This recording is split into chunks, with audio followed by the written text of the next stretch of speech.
Onde está a cultura? A cultura está em todos os cantos do Brasil. O vídeo do Instituto Cultural Vale mostra diversas pessoas performando atividades culturais, como tocando instrumentos, dançando, visitando museus ou apreciando obras de arte. Mais de 160 municípios. Onde tem cultura, a Vale está. Apoiando e valorizando nossa cultura, crescemos e evoluímos juntos. Gente, boa noite. Muito obrigado pela presença de todos. Hoje a gente tem a alegria de receber aqui o Rafael Galo. O escritor e apresentador Afonso Borges é um homem branco de cabelos longos e barba grisalhos. Afonso veste uma blusa branca com uma calça bege clara e usa um óculos de hastes pretas. Afonso e o convidado estão sentados em frente a uma vitrine com diversos livros. Então, vou passar o microfone para ele. Ele vai fazer uma palestra sobre Fernando Pessoa durante uns 40 minutos. Depois, quem quiser fazer pergunta, pode ficar à vontade. Rafa, brincadeira. Eu queria que você abrisse, né, quando é a primeira vez que você participa do Sempre um Papo, está aqui com a gente, que você fizesse um breve apanhado assim, da sua vida, desde rebentar, o que aconteceu também com sua vida e com sua obra, com sua... Você não está com medo não, né, Rafa? Eu estou morrendo de medo. Sacanagem. Passar para o Rafa. Boa noite. Obrigado, Afonso. Boa noite a todo mundo. Obrigado por terem vindo. O escritor Rafael Galo é um homem branco de cabelos escuros e longos. Rafael usa uma camisa cinza claro. Do Fantasma é meu terceiro livro, que está sendo lançado agora. O romance que, como o Afonso falou, ganhou o Prêmio Saramago no ano passado, que é a primeira vez que o Prêmio Saramago, né, alterou o formato, que agora é para inéditos, né? Então eu mandei o manuscrito e ele foi escolhido, então por isso que ganhou em 2022, mas está sendo lançado agora, né? Porque o que ganhou foi um PDF, né, um documento do Word que teve que ser editado e tudo mais, então agora virou livro. Mas antes disso, bom, minha história também, como escritor, de uma certa forma, começa com um prêmio até similar na lógica, né, que é o Prêmio Sesc de Literatura. Os espectadores acompanham a fala de Rafael. Com um livro de contos chamado Réveillon e Outros Dias, que também era mais ou menos a mesma sistemática. A gente mandava o manuscrito, né, na minha época ainda era impresso, hoje é online, graças a Deus, né, para a sorte dos concorrentes, mas eu ainda tive que imprimir, acho que eram 4 encadernações, assim, mandar pelo correio, era um horror. E eu tinha esse livro de contos, e aí eu ganhei o Prêmio Sesc com ele, e na época eu nem tinha muito projeto, assim, de vida de ser escritor. Eu gostava muito de ler, eu gosto muito de outras artes, né? Eu vim da música, eu sou formado em música, quando eu era criança eu desenhava, então, assim, para mim sempre foi muito a questão da criatividade mesmo, e da imaginação, e de uma certa vontade de realmente tomar parte nisso, né? Não ser só alguém que, enfim, que gosta de música, mas só ouve música, né? Assim, eu acho que eu sempre tive uma relação tão de diálogo com essas coisas mesmo, assim, até porque eu era muito introspectivo, muito fechado, então eu não tinha muito diálogo com as outras pessoas, eu tinha mais diálogo, acho que, com a música ou com os filmes do que com as pessoas em geral. E então eu tinha vontade também, como em todo diálogo, a gente também tem vontade de, né, dar a nossa contribuição, falar a nossa parte. E aí, como eu gostava de ler, eu comecei a escrever. Mas aí aquela coisa, né? Eu escrevi o primeiro livro, eu não sabia nada de editoras, como é que funcionava, não conhecia praticamente nada de literatura atual. E aí veio aquela pergunta, né? E agora, o que eu faço com esse livro, né? E aí eu mandei para vários concursos também, mandei para várias editoras. Aquela história mesmo, assim, eu lembro que eu ficava ou pegando nos meus livros na lombada, assim, anotando os nomes das editoras, ou eu vinha em livrarias, assim, eu pegava os livros, assim, falava, ah, tá, editora 34, anotava. Rafael aponta para livros na vitrine. E depois eu entrava no site dessas editoras, que sempre tem lá, envio-se original, aí tem um e-mail lá, né, originais@editora não sei o quê.com.br, e eu mandava para todas, assim, que eu acho que ninguém vê esses e-mails nunca, né, então ninguém me respondia. Na plateia, o espectador observa a contracapa do livro Dor Fantasma. Até que eu ganhei o Prêmio Sesc, que é esse prêmio super importante, que tem até hoje. Então, enfim, se alguém escreve e tem um manuscrito inédito, é uma boa dica. Naquela época já era o mesmo sistema, assim, você mandava, era categoria contos e categoria romance, e aí se você ganha a publicação automaticamente pela editora Record, que foi o que aconteceu comigo. Então aí eu saí desse lugar onde eu não sabia direito o que fazer com aqueles contos, com aquele livro, para já sair pela Record, que é uma editora legal, e aí o Sesc, ele faz uma espécie de tutela, né, durante um ano, assim, com os vencedores, então leva para eventos, você participa de muita coisa, que foi, assim, uma grande escola para mim também, assim, para eu conhecer a literatura hoje, como é que ela funciona, inclusive essa questão de eventos, de falar em público, né, e, e na verdade foi a partir desse momento que eu começo a olhar e falar assim, então acho que eu sou escritor, né? Acho que agora eu sou, né? E aí, a partir de então, não só eu tenho sempre um livro que eu estou lendo, né, que me acompanha, está sempre na minha mochila, mas também tem sempre o livro que eu estou escrevendo, né? Então, esse de contos eu terminei, já comecei a pensar nos próximos, e aí eu comecei a escrever um romance, que foi o Rebentar, que também saiu pela Record, isso em 2015, ele foi publicado, e aí também foi um livro que foi bem, e aí ele ganhou o Prêmio São Paulo de Literatura, que aí já é esse outro perfil de prêmio, né, que é o prêmio para os livros já publicados, né? Então, os livros publicados no ano anterior, né? Como, por exemplo, esse ano vai ter... Uma espectadora acompanha atentamente a fala de Rafael. Vai abrir os prêmios para os livros publicados em 2022. Então, eu ganhei o prêmio em 2016, que é também o ano que eu começo a escrever o Dor Fantasma, né? E também, de novo, né, nessa história de ser escritora, publiquei em 2015, né? Já começo a pensar no próximo, começo a escrever.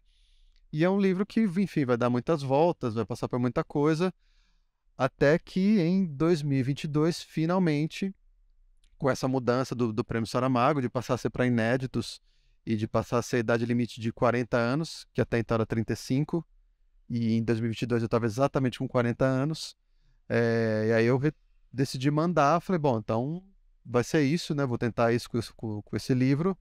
E aí, enfim, deu certo. E é isso. Agora eu tô aí com esses 3 livros circulando. Tu tem mais, só tem um microfone? O outro para plateia, né? Tá bom. Mas então, mas você chegou a apresentar o Dor Fantasma para alguma editora? Antes de mandar? Ou seja, já foi recusado? Sim, na verdade eu apresentei para 2 editores diferentes. Então, a recusa não acaba, né? Assim, na vida. Ela não é algo assim, ah, tá, então já lançou livros, tá, já foi publicado, foi premiado, agora tá tranquilo. Não, assim, eu acho que para escritores em geral, né? Claro que é sempre exceções e tudo mais, mas para escritores em geral é aquela história que falam de jogadores de futebol, né? Que você só é tão bom quanto sua última partida, assim. Para a gente também livro a livro, né? Assim como para jogador é partida a partida, para a gente livro a livro a gente tem que muitas vezes ir lá e batalhar de novo. Então, o Dor Fantasma, né? Como eu falei, eu comecei a escrever em 2016 e eu terminei a primeira versão no final de 2019. E aí eu apresentei já para um editor, mas eu lembro que eu apresentei, assim, era bem final, era final de novembro, já com aquelas, já falando assim, olha, eu sei que o momento não é bom, né? Porque o ano tá acabando, né? Se ninguém começa um projeto ali. Eu falei, mas você entra em 2020 já com esse livro na mão. E aí veio 2020, né?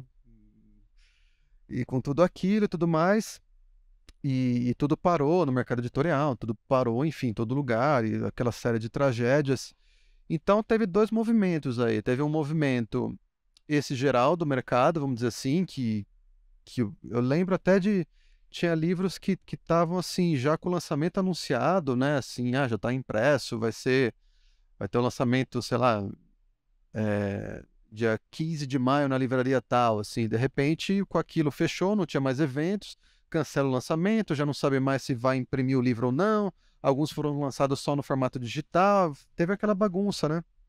E aí, eu lembro que ao mesmo tempo eu falei, bom, então nem é tão interessante lançar agora como sistema editorial, como também teve uma questão pessoal, assim, aliás, teve várias questões pessoais, que foi essa, né, a gente estava vivendo aquele horror, né, centenas de milhares de pessoas morrendo, todo mundo trancado em casa, uma doença misteriosa, uma situação que a gente não sabia, né, no começo. Eu lembro no começo a gente ficava assim, mas tá, a gente vai ficar fechado em casa, quanto tempo? 2 semanas, será? Nossa, será que vai chegar um mês? Né? De repente parecia, pô, será que vai ser 1 ano, 2, 10, né? Então eu tava naquele momento todo perdido, aí, paralelo a isso, eu tive um monte de questões pessoais, assim, eu passei por um monte de coisa naquele período também, foi um período muito estranho na minha vida. E também, que eu também falei assim, não tenho nem cabeça para livro agora, não quero, né? Tive questões familiares de todo tipo, assim. E paralelo a isso, também teve uma terceira questão, vamos dizer assim, que era isso, né? Tem a pandemia, essa tragédia enorme, aquele desgoverno horrível, né? Assim, que transformava toda uma grande distopia. E eu tinha nas mãos a história de um pianista de música clássica, assim, e falava, meu, não é isso que eu quero colocar no mundo agora, né? Então esse período de 2020, 2021 foi meio que se fechar um pouco também no casulo, de enfrentar essas minhas crises pessoais, enfrentar essas minhas transformações pessoais, mais do que tudo, que eu sinto que foi uma dessas crises que a gente tem, sei lá, talvez 1 ou 2 vezes na vida, se também se tiver mais, acho que ninguém tem condição, de você sair uma nova pessoa daquela crise mesmo também, assim. Eu sinto que eu saí uma nova pessoa, mas isso só foi acontecer no final de 2021. E foi exatamente a mesma época que saiu esse edital novo também do Prêmio Saramago.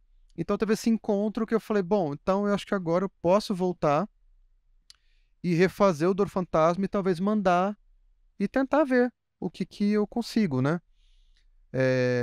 E foi o que eu fiz, assim, que foi realmente... foram praticamente 2 anos em que eu não escrevi quase nada, assim, e fiquei muito vivendo essas questões mesmo, para só no final de 2021 poder realmente voltar e falar, não, eu quero voltar a escrever, ou pelo menos quero tentar mais uma vez. E foi aí que, de fato, enfim, aí eu mandei em paralelo pro Prêmio Saramago, mas assim, né, eu pensava, bom, não vou ganhar nunca o Saramago, imagina, né? Algumas pessoas tinham lido o original, não tinham gostado, um editor já tinha recusado. Eu falei, vou mandar para outro editor, né, que acho que eu tenho um pouco mais de chance. Esse editor recusou também, já em 2022. Então eu fiquei assim, imagina, né? Eu não consigo agradar as pessoas próximas de mim, o livro vai agradar Prêmio Saramago? Nunca, né? E aí no fim aconteceu, enfim. Então também tem essas questões, né? A gente nunca sabe onde é que o livro vai encontrar os seus leitores certos, né? A plateia assiste atentamente à fala de Rafael. Mas o leitor que corresponde a esse livro, combina com esse livro, gosta desse livro, né? Você escolheu um pianista para manifestar essa obsessão pela perfeição que o seu personagem tinha? Sim, tem uma... Eu, na verdade, eu vivo assim, eu tô quase o tempo inteiro procurando histórias e pensando em histórias e em variações, né? E essa história desse pianista que sofre esse acidente, ela vinha circulando na minha cabeça há um tempo, assim, e tava ali eu digo que fica na adega, né? Junto com outras histórias ali que eu fico, tá, então tem ali meia dúzia de histórias, qual será a próxima, né? Porque chega um momento em que para escrever um romance, por exemplo, eu levo anos para escrever. Então eu tenho que ter alguma história que eu falo, não, eu vou me comprometer com essa, assim, é um pequeno casamento com essa história, né? Então eu tenho que ver com quem que eu vou me casar ali por aquele período.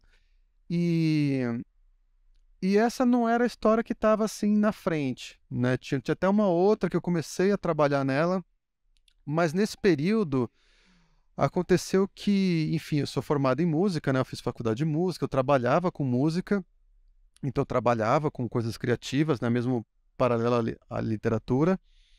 E só que minha vida estava inteira meio bagunçada, tinha certas questões e tal. Eu falei, bom, já que a literatura, que não era um projeto, entrou na minha vida e hoje ela me dá essa realização pessoal, né? Essa realização criativa, assim, eu consigo criar, isso me dá felicidade, mas não paga as contas, né? Eu falei, eu vou tentar um outro regime. Em vez do famoso trabalhar com o que eu gosto, eu vou, né, o que eu gosto é a literatura, e eu vou tentar trabalhar com alguma coisa que me dê dinheiro para pagar as contas e para eu ter um pouco mais de tranquilidade para escrever. Algo que, eh, a hora que acaba o expediente, eu posso sentar na minha mesa ali para escrever e não precisar nem ficar pensando, mas eu preciso arrumar outro trabalho, né, outro freela, outro não sei o que lá para ter dinheiro, eu preciso, né, terminar minha dissertação de mestrado, que eu estava vivendo tudo isso. E eu fui prestar um concurso público, né? É o que escritores fazem, né? E aí eu prestei, eu entrei, comecei a trabalhar como escrevente no Tribunal de Justiça.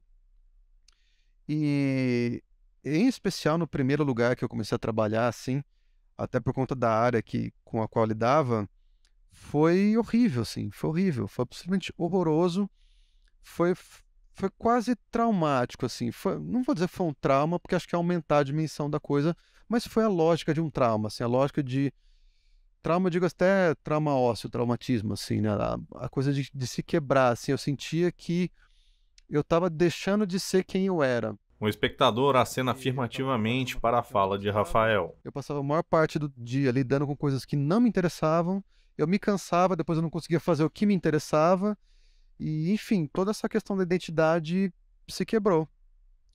Aí é aquela história daquele pianista que sofre um acidente e não pode ser mais quem ele é, saltou pra frente, né? Falou, essa é a história desse momento. Que é uma coisa que eu tenho muito com as minhas histórias, que assim, tem essa coisa, né, da autoficção hoje em dia, que é uma tendência. Então você conta a sua própria história, você se coloca um personagem, né? Então eu poderia escrever um livro, é o Rafael, e você lê, e você sabe que é uma figura muito parecida comigo. E só que eu acho que se eu fizesse isso seria chatésimo, assim, imagina, olha, é um cara lá de uns 35 anos que passou num concurso para ser escrevente e está sofrendo porque não se sente mais ele mesmo, né? Eu acho que ia ser muito chato então eu falo assim, bom, eu tenho que encontrar uma história que fale sobre isso melhor do que a minha própria história fala, do que os próprios fatos falam. E eu acho que toda história minha tem um pouco isso, assim, embora elas sejam muito ficcionais na construção, né? Então alguém olha e fala assim, pô, mas por que um pianista, né? Ou o romance anterior, Arrebentar, a mãe de um filho desaparecido, né? Mulher de mais idade, você nem filho tem, é homem. Mas eu acho que essas histórias, na verdade, elas são muito pessoais mesmo. Então, na verdade, eu escolhi esse pianista que sofre esse acidente porque, para mim, é a melhor maneira de falar sobre aquele sentimento que eu estava vivendo, como se isso correspondesse mais a esse sentimento do que os próprios fatos poderiam transmitir, talvez. Então, eu tenho a impressão que, como para mim escrever é como se fosse uma conversa, quase como se eu quisesse contar para você que vai ler, Afonso, ou qualquer um de vocês, falar assim, olha, eu quero falar com você sobre isso. Se eu te contar a minha história, você não vai entender tão bem isso. Mas se eu te contar a história de um pianista que passa pelo que o Rômulo Castelo passa, eu acho que você vai entender melhor o que eu estou querendo dizer. E eu acho que todas as minhas histórias têm um pouco disso. Espectadores na plateia ouvem atentamente a fala de Rafael. Essa trajetória imensa de livros que eu já e de escritores, cada um trabalha de um jeito. O Milton Atum escreve à mão até hoje, entendeu? Imagina o que é escrever um livro à mão do jeito de hoje, né? Outros escritores falam, Marcelo Rubens Paiva tem falado, escrito pouco na história, depois ele passa alguém para colocar. Como é que é esse processo de redação? Você escreve o famoso uma página por dia. Marçal Aquino diz que se ele consegue ultrapassar uma página por dia, ele vai lá e enche a cara de alegria. Então, eu quero mudar isso em mim, assim, eu quero para o próximo romance conseguir ser um pouco mais, enfim, andar mais, assim, sabe? Não apressar, mas andar mais, porque eu escrevo no computador. Às vezes eu até penso que se eu tivesse começado a escrever antes dessa época em que era computador, eu não sei como eu faria, assim, porque eu mexo tanto, eu mudo as frases de lugar, eu copio uma frase inteira e mudo de lugar, as coisas que só o computador dá para fazer, né? Ctrl C, Ctrl V, Ctrl X e tal. A plateia assiste atentamente. E eu copio, às vezes, por exemplo, eu escrevo um parágrafo, eu falo assim, não, mas deixa eu fazer uma outra versão desse mesmo parágrafo. Então eu copio essa, ponho para baixo e escrevo uma nova aqui para ver qual das duas fica melhor, fico comparando, assim, é uma coisa meio louca, né? E para mim, até o Dor Fantasma, até esses livros que eu já escrevi, era uma coisa assim 2 parágrafos num dia eu já estou comemorando, assim. Uma página, eu não sei o que é escrever uma página, assim, num dia, né? Então, é um processo muito lento, né? Muito, assim, eu acho demasiado, né? E então eu quero ver se nos próximos agora, e eu ainda não comecei a escrever nada assim absolutamente. Eu ainda não peguei uma folha totalmente em branco, assim, na folha em branco, aquela coisa, né, da folha em branco, o cursor piscando lá e ter que, né, conquistar cada palavra, assim. Eu só peguei textos que eu já vinha trabalhando e que eu fiz uma nova versão ou dei continuidade. Então eu sinto que eu estou um pouco mais menos emperrado, assim, sabe? Eu ficava muito emperrado, eu ficava sempre assim, eu escrevi o parágrafo dessa maneira, mas será que não tem outra maneira melhor? Sabe? Sempre achando que tipo, poderia ter um jeito melhor, assim. Mas eu acho que também tem que chegar a um ponto em que tem que haver uma certa aceitação do que você escreve, Uma espectadora acompanha a fala de Rafael. né? Assim como, não sei, um músico, né, que toca e vai fazer um solo, por exemplo, tem que ter uma hora que ele fala assim, não, eu não posso ficar pensando nos 1000 solos que poderiam ter sido e não foram. Eu tenho que escolher um e vai ser esse e é isso. Então eu quero para o próximo escrever assim, se é um pouco mais, quem sabe chegar a isso, uma página num dia, assim, para mim seria glória. Pensando, o Altran Dourado me contava como é que ele escrevia. Gente, Altran Dourado, porque todo mundo lembra do Altran Dourado aí. Nossa, ele usa o fluxo de consciência, né? E o segredo do fluxo de consciência é você conseguir escrever sem pensar, né? Você conseguir colocar desenvolver uma estratégia mental na qual a história saia, mas que não exista nenhum empecilho estilístico para que você consiga dizer aquilo que você está querendo dizer sem pensar. Então ele escrevia páginas e páginas e páginas por dia, né? Tanto que quem conhece a obra de Altran vê muito nítido essa coisa fluida no texto dele, né? Às vezes é até muito complicado de ler Altran, mas talvez o segredo seja o fluxo de consciência. A plateia aguarda a resposta de Rafael. E é curioso, né, porque assim, eu não sabia isso do Altran, assim, mas realmente o texto dele tem isso, mas eu conheço autores, por exemplo, eu sou bastante amigo do Maurício de Almeida, que é um autor da minha idade, que eu acho, assim, da, dessa idade, dessa geração, é um dos maiores, assim, eu acho ele brilhante. E ele tem esse tipo de texto, assim, que você lê, parece que o texto é até vivo, assim, que as palavras vão num furacão. E você fala, nossa, ele deve, sei lá, ele deve até fazer uso de alguma substância e escrever, assim, numa loucura, aquilo tudo e tal. E é o contrário. Ele é muito sistemático, ele sistematiza tudo antes de escrever. Ele pensa até naquela estrutura de 3 atos, aristotélica, tudo mais e tal. E eu, por exemplo, que eu acho que o meu texto é bastante, né? Acho que quem lê talvez tenha a impressão, nossa, deve ser tudo esquematizado, porque parece que o texto é todo, né? Goste ou não, assim, pode falar que meu texto é chato, pode colocar qualquer defeito, mas assim, acho que dificilmente alguém falará que o texto não é assim, né? Parece bem, é, sei lá, bem cuidado mesmo, assim, né? Cauteloso, vamos dizer assim. E eu não esquematizo nada. Eu não faço escaleta, não faço estrutura, não faço planejamento, nada. Eu vou indo. Só que é um pouco isso. Eu não planejo, mas cada passo eu fico, dou um passinho, paro, penso, olho, volto, vejo do lado, né, volto, aí dou outro passinho. Então, eu acho que ele fica um texto com uma cara que foi inteiro planejado, mas não. É que ele é mais microplanejado, vamos dizer assim. Mas isso é uma coisa que eu pretendo mudar também, assim, porque eu acho, sabe, não, vamos dar um passo, depois o outro, e acho que vai dar certo, né? Claro que agora vem a pergunta idiota, né? Como é que foi receber o prêmio lá? Porque você teve que ficar quanto tempo calado, escondido? 3 semanas. 3 semanas sem contar pra ninguém. Eu pude contar pra minha namorada, né? Minha companheira, pelo menos. Conta como é que foi. Então, porque o Prêmio Saramago, ele tem isso, né? Eles fazem uma cerimônia, e foi uma cerimônia enorme esse ano, com essa reformulação e tudo mais. Foi lá no Centro Cultural de Belém, que é onde o próprio Saramago foi recebido em Portugal quando ele recebeu o Nobel, né? E então tem toda essa cerimônia, que a ideia da cerimônia é já revelar o nome de quem ganhou. Só que eles querem revelar com a pessoa já lá, com o material todo pronto, né? A hora que fala o nome, já tem a foto no telão, o título do livro, e enfim. E a pessoa já vai lá, já levanta e já vai lá pro palco. Então tem um certo... duas coisas que você tem que aliar, que é a seguinte, ninguém pode saber, mas ao mesmo tempo você tem que providenciar que a pessoa já esteja lá antecipada. Então eles avisam só a pessoa que ganhou um pouco antes, foi entre 2 a 3 semanas antes. Inclusive porque nesse caso, né, eu teria que viajar até Lisboa e tudo mais. E o aviso não tem preparação nenhuma, assim, eles telefonam, né? E eu nem sabia, eu achava que... Porque com essa reformulação mudou tudo isso, porque eu cheguei a conversar com algumas pessoas que ganharam antigamente, que antigamente era para livros já publicados. E o prêmio existe desde, acho que foi em 1999 a primeira edição.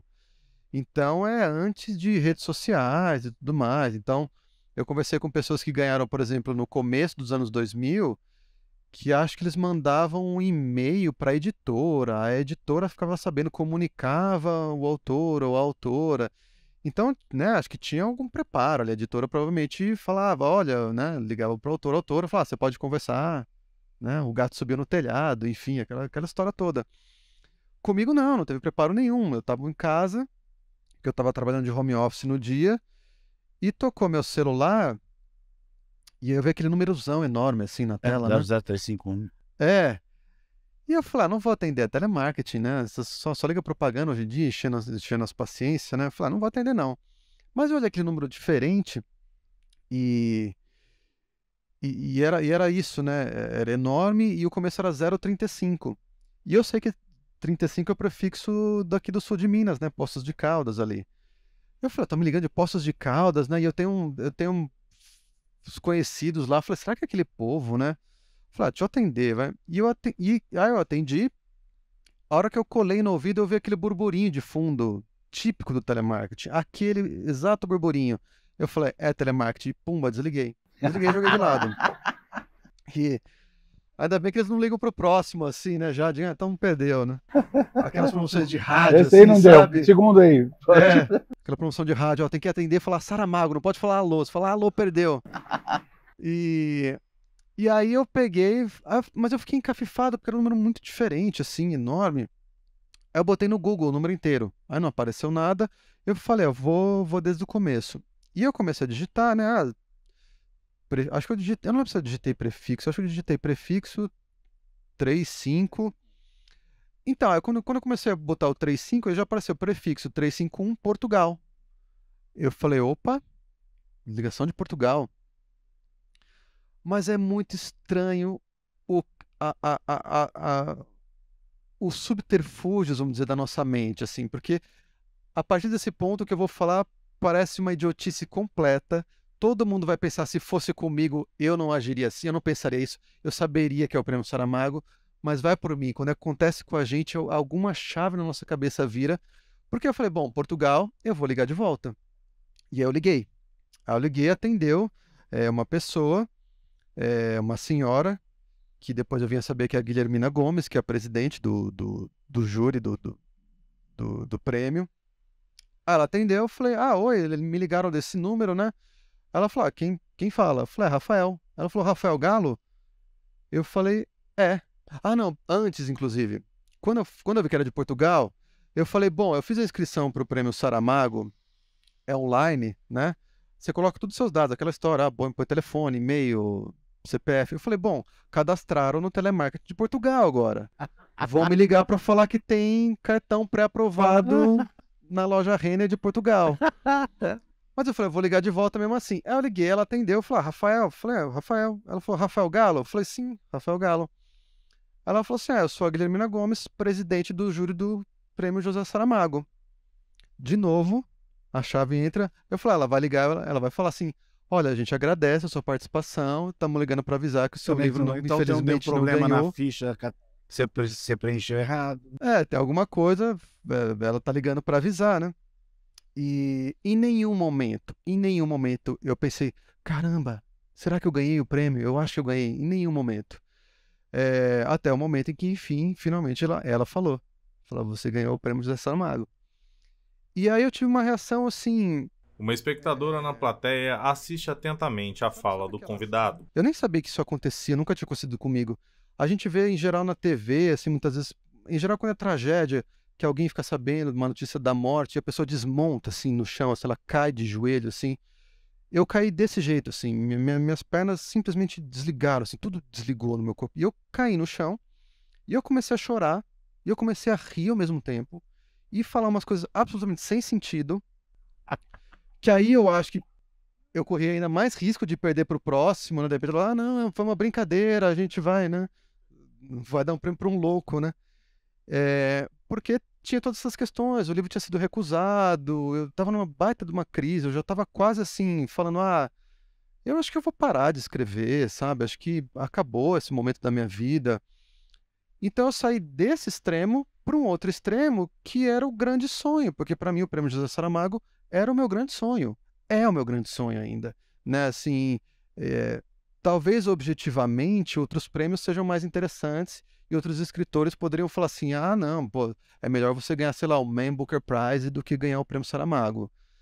Talvez seja, eu não sei. O que eu sei é que se você me perguntar os dois últimos vencedores do Man Booker Prize, eu não sei dizer. Se você me perguntar todos os vencedores do Saramago, eu falo em ordem. Espectadores acenam em concordância com Rafael. Eu li os livros, assim, eu sou fã do Saramago, eu sou fã, alguns dos meus livros preferidos na vida ganharam o prêmio. Então, assim, alguns dos meus livros preferidos na vida tem na capa escrito vencedor do Prêmio José Saramago. Então tem uma ligação emocional tão forte que naquele momento veio tudo, assim, foi uma bomba. E por isso que eu caí, assim. E aí você perguntou, né? Aí eu não podia contar pra ninguém, eu fiquei, assim... Eu lembro que foi na véspera do aniversário da minha namorada, da Babi, que foi dia 26 de outubro.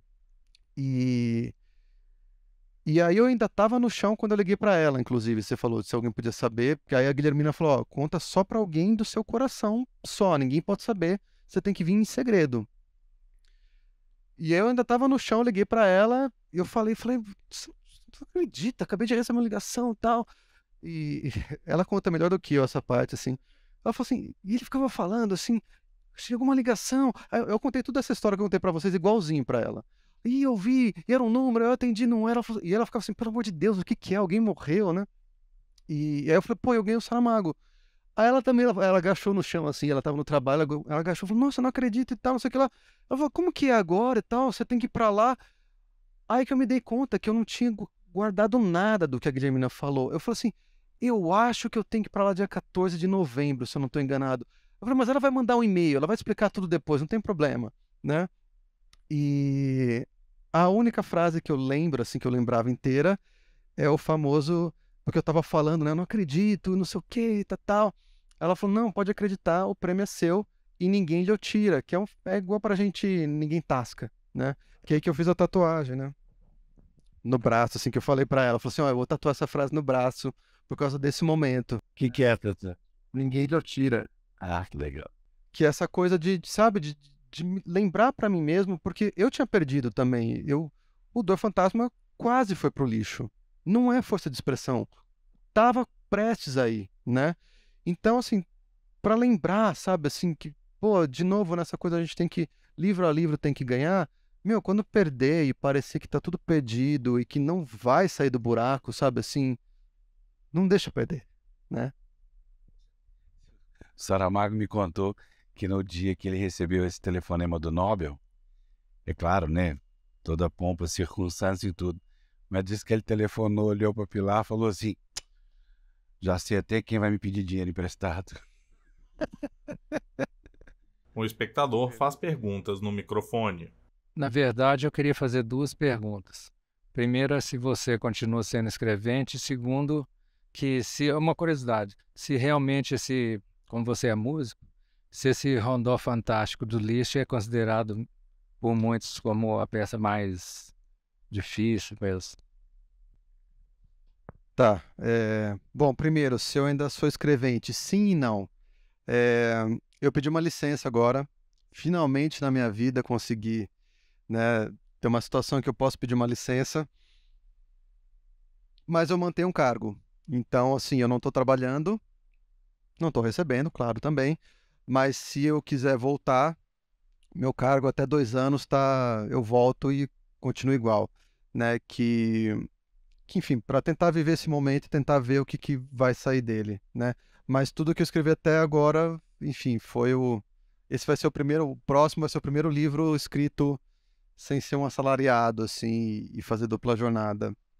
Agora, quanto ao Rondó Fantastique, é, tem uma história, assim, porque é uma peça que, só para contextualizar, assim, principalmente para quem não leu, o Rômulo é esse pianista que ele quer ser perfeito, ele quer ser o maior intérprete de Liszt, e Liszt já é um virtuoso do piano, assim, já é, né, tido como, assim, ele foi uma estrela na época, ele tinha uma mão imensa, assim, uma coisa absolutamente extraordinária. Então ele já tem peças muito difíceis, e tem essa em especial, que é o Rondó Fantastique, que rolava uma lenda urbana, eu lembro de ouvir isso quando eu era garoto, assim, mais novo, quando eu estava começando a estudar música, de que ninguém conseguia tocar essa música. Só o Liszt tocou quando era vivo, e depois que ele morreu, ninguém mais conseguiu, e que, inclusive, né, grandes pianistas tentaram e não conseguiram, e desistiram, então que a música já não existia mais no mundo, né?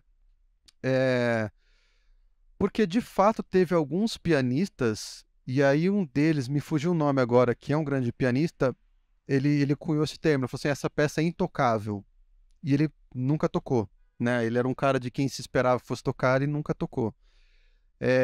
Só que mais recentemente, sim, algumas pessoas tocam e gravam, né? Tem gravação dessa música, inclusive. Uma das mais conhecidas, inclusive porque não tem muitas, né? Não tem muita concorrência, é da Valentina Lisitsa, que tem até um vídeo dela no YouTube tocando e é citado no livro esse vídeo, né? Enfim, sem querer dar muito spoiler, mas aparece. E que aí até tem pessoas que dizem, mas eles tocam, mas não é no andamento tão rápido quanto o Liszt colocou na partitura, né?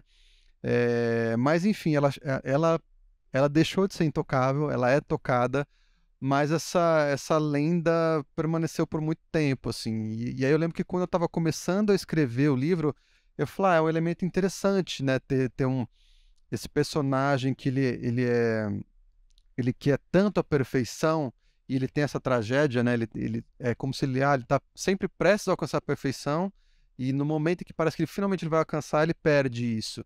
Eu falei, então é interessante que seja justamente essa peça que supostamente é intocável, pelo menos que ele acredita que ninguém tocou e que ele seria o primeiro a tocar, mas que vai continuar sem ninguém tocar. Mas enfim, hoje em dia é sabido, até porque tem a gravação, que sim, algumas pessoas tocam, mas se bobear, você acha que encontra pessoas por aí que ainda acreditam que não, essa é intocável.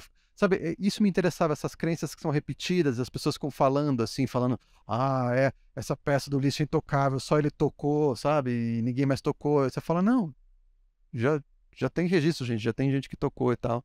Então, sim, ela é tocável. Um espectador se dirige ao microfone para fazer uma pergunta a Rafael. Olá, todo mundo. Rafael, tudo bom? Eu queria parabenizar primeiro pelo seu livro. Eu já comecei a ler, eu estou na metade, quase na metade dele. E o livro realmente é muito, muito bom. Estou adorando a leitura. E a minha pergunta é o seguinte: o livro passou por algumas versões, desde 2019 que você contou, e eu queria saber se o período da pandemia influenciou no processo, na versão final do livro. Se depois que passou o período da pandemia, aquela loucura toda, você voltou ao livro antes de submetê-lo ao prêmio para mexer ou alterar partes. Essa é uma pergunta. Como eu já estou quase na metade, eu tenho muitas perguntas, muitas perguntas. Inclusive o vídeo da Valentina Lisitsa, eu descobri porque eu não havia chegado nessa parte ainda no livro. Descobri porque eu fui procurar na internet, aí eu vi outros dela também tocando, né, o Rondó Fantastique, e é muito legal. E o livro é muito bem escrito, cara. Parabéns mesmo. Obrigado. Bom, a pandemia em si, eu acho que ela não mudou o livro, assim. Tem versões que mudaram muito. E eu lembro que na época da pandemia, saiu até um artigo a respeito, falando sobre isso, né? Essa questão para escritores ou para quem cria histórias, assim, que eu acho que era uma espécie de crise também que a gente tinha muito, e eu vi, né, várias pessoas tendo, que era aquela história assim, vou usar o meu exemplo, assim, não gosto muito disso, mas só porque, enfim, como eu estava vivendo, eu sei como é que foi, né? Sou uma testemunha privilegiada, assim, da escrita desse livro. Mas tinha aquela questão, assim, tá, e eu não sei se isso aconteceu com vocês, assim, talvez tenha acontecido. Eu lembro que na época da pandemia, na época do lockdown mesmo, assim, mais barra pesada, eu ficava vendo filmes. Na plateia, o espectador acompanha a resposta de Rafael à sua E pergunta. as pessoas, por exemplo, tinha uma cena que a pessoa chegava na casa da outra, cumprimentava, dava um abraço na outra. Eu senti um estranhamento, assim, com aquilo, de repente, assim, parecia que aquilo tudo estava tão fora. E aí a gente ficava pensando, tá, mas e aí, como é que a gente vai lidar com isso? Porque eu vou colocar isso, por exemplo, eu vou fazer uma nova versão do Dor Fantasma em que, então tá, então, em vez de começar num concerto, como começa o livro num concerto, não tem, né? Ele vai fazer, sei lá, uma live, só tem as câmeras, todo mundo de máscara, vou botar máscara em todos os personagens o tempo inteiro, álcool gel nas mãos deles, ninguém se cruza, assim. A gente ficava se perguntando porque, por um lado, parecia que isso tinha tomado de forma absoluta a nossa vida e não podia ser diferente. Por outro lado, a gente pensava também, mas, pô, mas espera aí, o livro vai sair, sei lá, daqui 2, 3 anos. Talvez se eu escrever todos os personagens assim, com máscara, todo mundo fechado em casa, a hora que o livro sair, a gente já voltou a sair de casa, e aí isso vai ser estranho. Como a gente vai ficar com isso, sabe? Assim, até porque a gente não sabia a dimensão da coisa, né? Tinha horas que eu pensava assim, por exemplo, será que daqui a pouco isso a gente tem que voltar lá em 2020 mesmo, assim, a gente estava fechado em casa, eu falei assim, será que daqui a pouco vai aparecer a vacina, vai aparecer um remédio, né, um comprimido que você cura, e a nossa vida vai voltar absolutamente ao normal e vai voltar exatamente muito igual ao que era antes, que é o que acabou acontecendo, ou será que não? Será que a gente está só no começo de uma tragédia que a gente nem imagina e que vai ser muito mais apocalíptica do que, né, que a gente pense depois, pô, eu lembro que eu comecei a escrever um conto nessa época e o começo era meio isso, assim, olha, a gente já está no 22º ano da pandemia e a gente imaginava que ia durar, né, só algum mês e tal, não sei o que lá. Eu nem consegui seguir para frente com esse conto, falei, não, pelo amor de Deus, não, não dá, né? Então, assim, acabou que chegou um momento em que eu comecei a falar assim, não, vou esperar, até porque como eu passei de 2020 e 2021 nesse momento de retraimento, de esquecer, quando eu volto pro Dor Fantasma em 2021, já tá mais claro que a gente tá saindo. A plateia assiste atentamente à fala de Rafael. E provavelmente quando o livro sair, se um dia ele sair, a nossa vida vai estar mais normal mais pro normal do que pra coisa de máscara e tudo mais. Só que eu mudei muitas outras coisas, inclusive por conta dessa crise barra transformação, que eu realmente saí com outros olhos, eu acho, pro mundo, pra vida, pras personagens, eu colhi as coisas que as pessoas falavam, é, e então muita coisa mudou, assim, né? Por exemplo, enfim, para quem já começou a ler, por incrível que pareça, o Rômulo era mais monstruoso do que ele é hoje, assim, ele era mais ainda. Então, assim, teve coisas que eu fui atenuando, sabe? Assim, fui humanizando, vamos dizer assim, né? Que era um termo que falaram para mim. Mas sim, mudou bastante. Inclusive, por conta dessa mudança, assim, que eu me sinto uma nova pessoa, um novo escritor, portanto, né? Eu retomei até o meu romance anterior, O Rebentar, e eu fiz uma revisão que eu mudei muita coisa, assim, no texto, né? A história é essencialmente a mesma, mas muita coisa no texto, cenas novas ou jeitos novos de tratar as cenas dos personagens, e vai sair uma nova, eu não digo nem que é uma nova edição, eu digo que é uma nova versão do Rebentar, vai sair esse ano também, acho que lá para setembro, outubro, porque também foi uma coisa que eu falei assim, hoje eu olho para o Rebentar, eu gosto da história, eu amo essa história, é importante para mim, mas eu quero contá-la de um jeito diferente, porque eu sou uma pessoa diferente, assim, e aí, enfim, como o prêmio dá um pouco de moral, né? Eu falei com a editora, eu falei assim, vocês topam? Eles toparam, então vai sair uma nova versão também.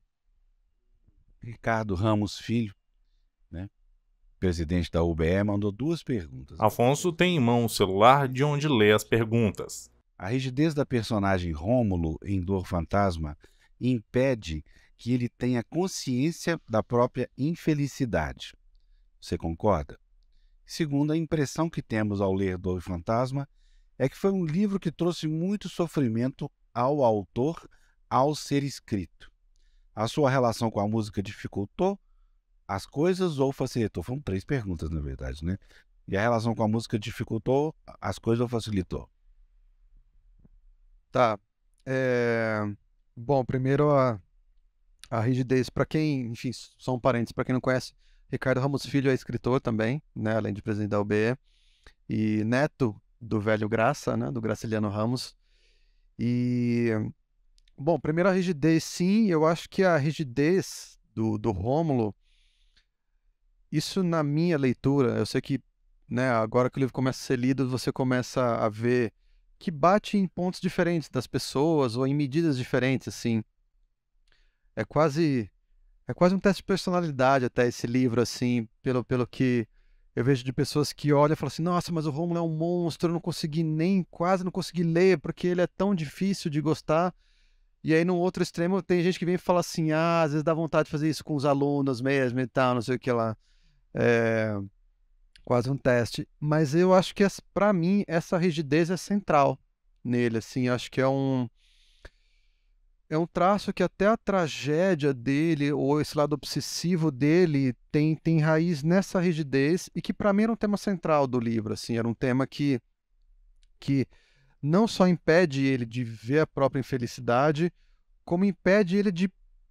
Bom, se ele sequer vê a própria infelicidade, ele não vai buscar outras maneiras de ser feliz ou de se realizar, porque ele nem consegue enxergar a própria miséria, assim, né? Ele fica... O que ele enxerga é só uma fantasia de que ele vai revertê-la, né? Ou reverter o sofrimento, mas ele não consegue nem definir exatamente qual é esse sofrimento. Então, sim, essa rigidez para mim é central no Rômulo. E a outra pergunta é que parece que foi sofrido, né? E se a música... ao autor quanto ao ser escrito. Sim, trouxe bastante sofrimento, mas não um sofrimento que às vezes eu acho que as pessoas podem imaginar de, por exemplo, escrever uma cena triste e começar a chorar, assim, sabe? Porque é tão triste que eu mesmo choro escrevendo.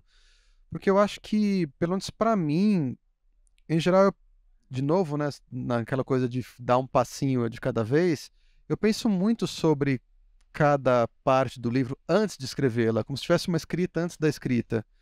Então, quando eu sento para escrever, já não é mais esse trabalho emocional, assim, tão emocionado de, olha, nossa, eu não imaginei que isso aconteceu. Eu já imaginava, talvez eu tenha me emocionado, talvez eu tenha chorado antes, mas quando eu sento para escrever, aquilo já está um pouco mais elaborado em mim, né? Mas sabe o que eu queria que você falasse? Essa história de você ter ganho esse prêmio, muita gente deve ter dado através dos discursos e até das inúmeras entrevistas que você deu, né? Quer dizer, você deu um volume gigantesco de entrevistas num tempo muito curto, né? Cada um faz uma interpretação do livro, né? As perguntas são, na verdade, formas de interpretação. E é claro que você registra muitas, mas desregistra dezenas, né? Deve apagar na sua cabeça muita pergunta. E o que ficou, assim, desse monte de falas sobre o livro que mais te impressionou? Que te impressionou, que ficou, que gravou na sua cabeça? Bom, primeira da música, né, que falou... Conhecer sobre música assim, me ajudou a não ter que ter uma coisa a mais, assim, para agora eu preciso pesquisar, porque eu não entendo nada de piano, de pianista. Eu preciso entender como é que ia tocar, eu preciso entender o que é um acorde, o que é uma escala, isso tudo eu já tinha, então, em meio a todos esses outros sofrimentos e crises, foi uma crise a menos, pelo menos, então me ajudou, na verdade. Agora, essa questão das entrevistas e matérias... Bom, a primeira coisa, assim, eu quase tenho vontade de... É quase um apelo isso que eu vou fazer, assim.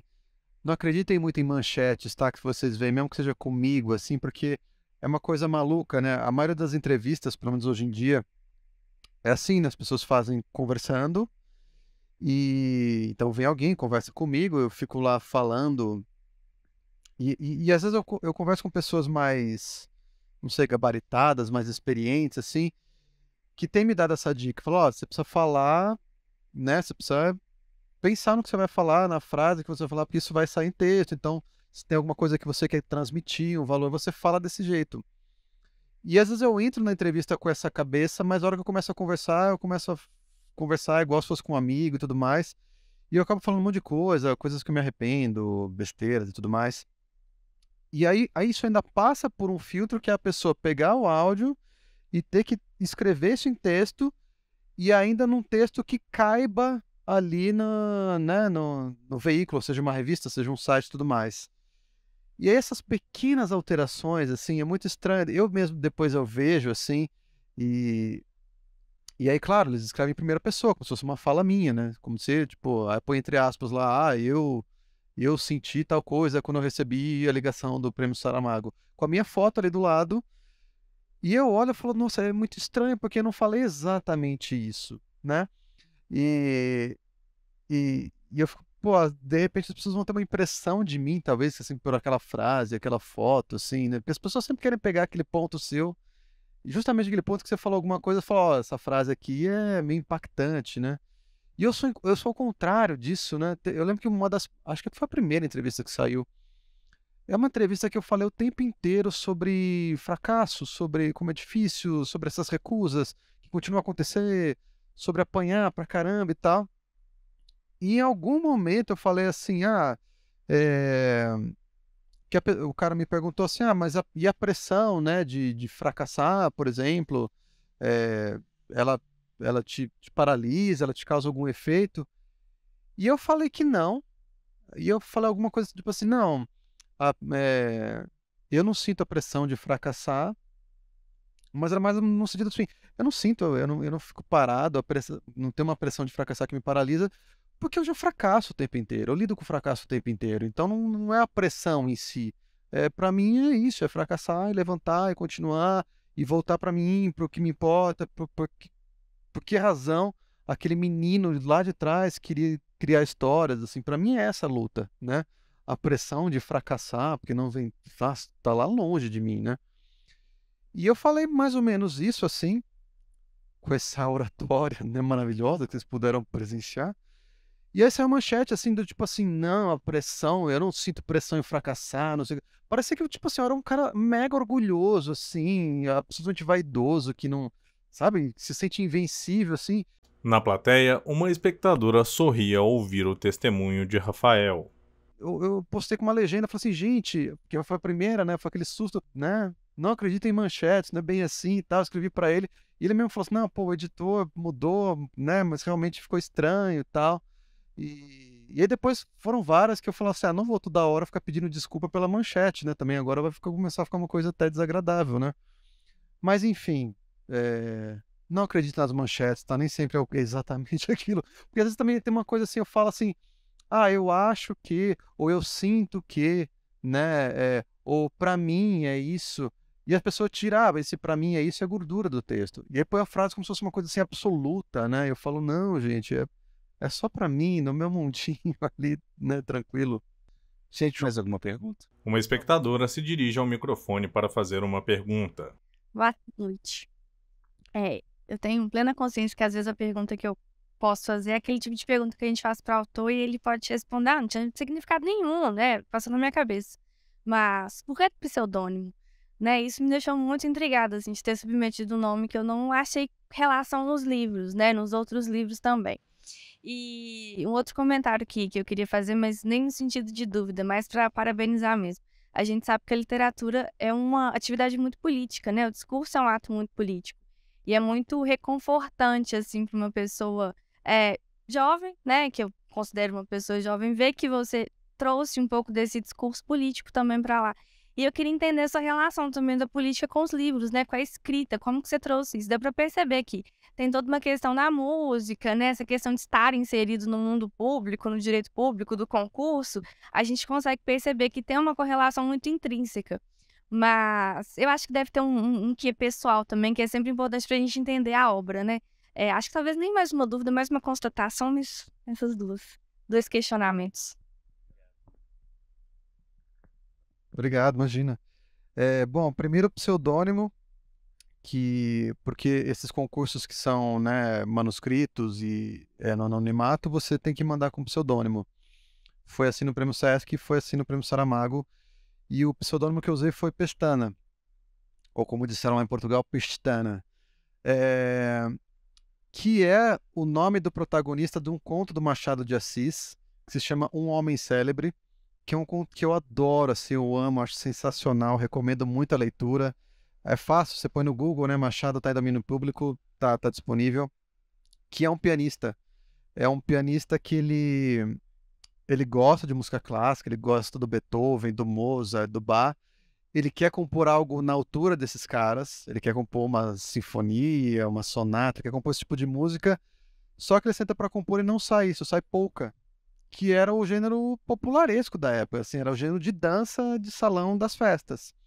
E aí toda hora ele fica lá lutando para fazer essa grande peça e no fim sai uma polca ali, e as polcas dele fazem sucesso, o que tortura ainda mais, né?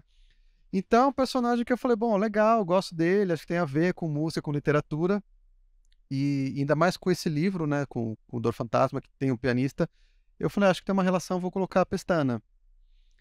E também porque foi o pseudônimo que eu usei quando eu ganhei o Prêmio Sesc. Na plateia, a espectadora acompanha a resposta de Rafael à sua pergunta. Agora é capaz que eu conto essa história em vários lugares, acho que no próximo Prêmio Saramago vai surgir uns 15 Pestana inscritos lá.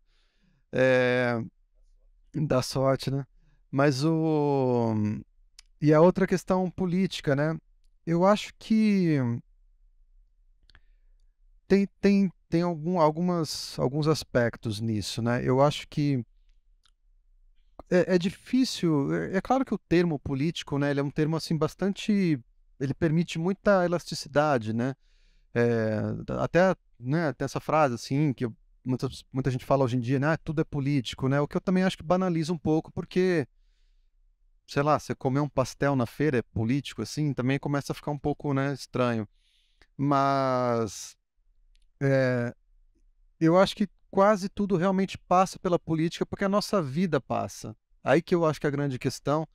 E eu acho que, para mim, isso é muito pessoal, assim, eu tenho um olhar para tudo, assim, que é muito micro, assim, é muito individual, é muito íntimo, né? Então, por exemplo, quando eu vejo mesmo uma questão de macropolítica, assim, enorme, geopolítica, sei lá, guerra da Ucrânia, né? Eu sei que muita gente vai analisar a economia, a história, os conflitos, a Rússia, a Ucrânia, as divisões, e tudo isso é muito importante, necessário e tudo mais. A minha cabeça, a minha, Rafael, isso não é melhor nem pior que de ninguém, nada, vai pra tipo assim, eu quero olhar sei lá, pro Putin em pessoa. Eu começo a pensar, como é que é o Putin quando ele tá sozinho, assim, o que ele pensa sobre ele mesmo, sabe, assim, como é que ele olha isso tudo, ele chega em casa, como é que é, assim, ele fala, como é que ele no banho, como é que ele conversando com a companheira, o que ele pensa, assim, qual que é a voz dentro da cabeça dele? Eu vou muito nesse lugar, assim, talvez essa seja a melhor expressão, a voz dentro da cabeça. E aí eu acho que aí eu mexo um pouco mais, assim, porque, então, por exemplo, o Dor Fantasma, e eu até acho que isso teve a ver com essa dificuldade das pessoas lerem naquele momento de 2020, 2021, porque o Rômulo, ou ele corresponde, ou ele traz elementos desse protofascismo que a gente viu crescer, né? E a gente viu se tornar hegemônico. Então, assim, em nenhum momento do livro, isso não é dar spoiler, ele vai falar diretamente sobre política, ou eu vou colocar exatamente, olha, o Rômulo é um bolsonarista ou não é, ou é um neoliberal, ou sei lá o que. Isso não aparece, mas ele traz esse caldo, né, dessa masculinidade tóxica, dessa virilidade, dessa tirania, dessa rigidez mesmo assim de, né, que tá por que aí que eu acho que é um nó da questão para mim, que vai assumir várias máscaras ao longo da história e diferentes valores, diferentes discursos, mas no fim é o mesmo germe, assim, sabe? Assim, para mim, o mesmo germe do Hitler, por exemplo, que quer eliminar os judeus, é um germe muito semelhante, se não mesmo, de um Bolsonaro que fala que as minorias vão ter que se curvar para as maiorias, né? Ou de uma Damares que fala menino veste rosa, menina veste rosa, menino veste azul. É esse impulso de querer, sabe, falar assim, não, isso aqui é o certo, o que eu vejo é o certo e o resto é errado, e aí tem que ser eliminado em qual grau for, né? O Hitler chega ao ponto realmente de um genocídio de fato, outras pessoas chega nessa frase da Damares, é um apagamento simbólico, né? Quer dizer, ela não vai matar as pessoas exatamente, mas ela vai querer apagar essas pessoas. Então, assim, adquire diferentes matizes, diferentes graus, mas, digamos, o sumo disso é o mesmo. E esse sumo me interessa um pouco mais para quase como se eu falasse. Então, quando eu falar do Rômulo, se eu falar que o Rômulo é bolsonarista, é quase como se eu fechasse, localizasse ele, e amanhã ou depois, quando vier o próximo tirano, porque vai vir, veio antes, vai vir depois, sempre vai vir, Salazar, Pinochet, Hitler. Na plateia, espectadoras concordam com a fala de Rafael. Me interessa que talvez o Rômulo fale até desse próximo que a gente ainda não conhece, porque ele não ficou tão localizado. E para mim, na minha leitura, esse sumo assim, é quase um canal subterrâneo, sabe, que liga todas essas pessoas, assim, né? Então me interessa um pouco mais, assim, não abordar tão diretamente, assim, mas ser um pouco mais... Que eu lembro que eu tive muita essa impressão, o Kundera fala sobre isso do Kafka, né? Que o Kafka, na época dele, tinha essa questão, né? Todo mundo questionava, ele falou assim, pô, né, as guerras aí, né, as mortes todas, e você falando de um cara que acorda transformado num inseto, de um cara que acorda e tem um processo contra ele que ele nem sabe o que é, isso é alienação. No fim, o Kafka fala sobre tudo, e ele vai passando, né, pelo tempo, assim, porque ele corresponde a tudo isso. Isso me interessa um pouco mais, assim, claro, guardadas as proporções, não sou nenhum Kafka, não estou me comparando, mas, assim, me interessa um pouco mais essa coisa que talvez paire por cima de tudo isso, né? Então, por isso que eu acho que, em algum grau, sim, é bastante político, mas não é diretamente, assim, né, frontalmente, né, é uma outra abordagem, talvez, né, que, de novo, não é nem melhor, nem pior, nem mais funcional, nem menos, é só, eu espero que elas se complementem, assim, né. Última pergunta? Por favor. O que você está lendo? O que eu estou lendo? Aproveita a resposta e faz o encerramento, obrigado. Cara, eu estou lendo 2 livros ao mesmo tempo. Um que eu tô adorando, assim, eu não sei como não é mais falado, assim, tem essa coisa... Tem sempre essa coisa, né, assim... Existem os livros e as obras em si, existem a circulação delas, né? Esse é um desses livros que eu falo, meu, como é que não tá todo mundo falando desse livro? A plateia assiste atentamente. Melhores introduções de livros, que sempre aparece o Cem Anos de Solidão e o Ana Karenina, sabe? Pô, põe esse também, que é o Purgatório, do Tomás Eloy Martínez, que é um escritor argentino, que eu tô lendo por recomendação de um amigo, que por conta de retomar o Rebentar, que trata de desaparecimento, ele me recomendou esse livro, e a história é a seguinte. Bom, eu vou falar mais ou menos essa primeira frase, vocês verem se vocês não concordam comigo. A mulher encontra o marido dela, só um prefácio, o marido dela desapareceu na ditadura argentina. Os dois foram presos, ela foi solta e ele desapareceu. A primeira frase do livro é: quando Emília encontrou Simão Cardoso... Não, desculpa. Simão Cardoso estava morto há 30 anos quando Emília o encontrou no restaurante X. Né?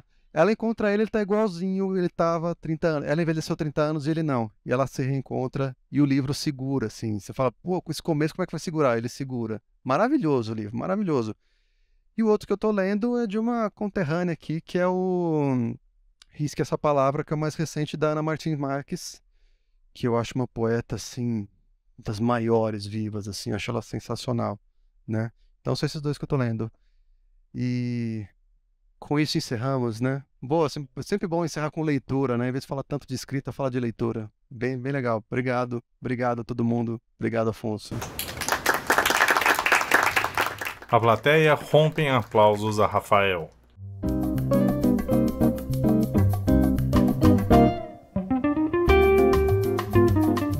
Após o evento, há uma sessão de autógrafos.